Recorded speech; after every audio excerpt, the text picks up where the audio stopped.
గురక ఎందువల్ల వస్తుందని చెప్పాను కాబట్టి కొంచెం బరువు పెరిగినా కూడా 3 కేజీలు లేదంటే 5 కేజీలు పెరిగినా కూడా ఈ గురక అనేది వచ్చే ఛాన్స్ ఉంటుంది.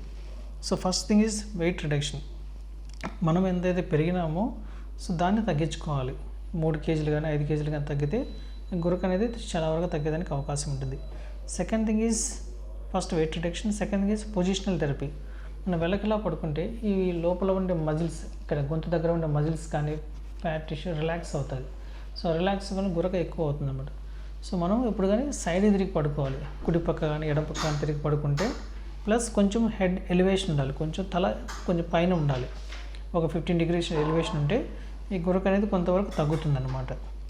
ప్లస్ కొంతమంది ఆల్కహాల్ తీసుకుంటారు, సెడేటివ్స్ అనేవి తీసుకుంటారు. ఇవి ఎస్పెషల్లీ ఇన్ ద ఈవినింగ్ కానీ నైట్ కానీ అవాయిడ్ చేస్తే వీటి తీసుకోవడం వల్ల కూడా మజిల్స్ రిలాక్స్ అయ్యి గురక ఎక్కువ అయ్యేదానికి ఛాన్సెస్ ఉంటుంది అన్నమాట.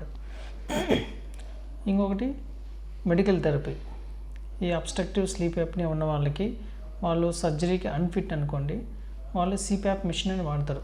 ఇక్కడ ఒక మెషిన్ ఒకటి నైట్ అంతా పడుకోవాల్సి వస్తుంది. అది 6 hours 8 hours పెట్టుకుంటే మనకు అది పాజిటివ్ ప్రెషర్ అంటే ఫోర్స్ఫుల్గా ఎయిర్ని పంపిస్తూ ఉంటుంది. సో పంపించడం వల్ల గురక అనేది అప్పటికప్పుడు తగ్గుతుంది అన్నమాట. ఇంకొకటి సర్జరీ.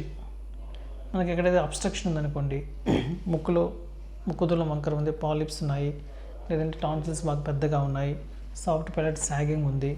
సో ఎక్కడైతే ప్రాబ్లం ఉందో అక్కడ మనం పాయింట్అవుట్ చేసి దానికి తగినట్టు ట్రీట్మెంట్ తీసుకుంటే మనకు గురక అనేది తగ్గుతుంది అన్నమాట.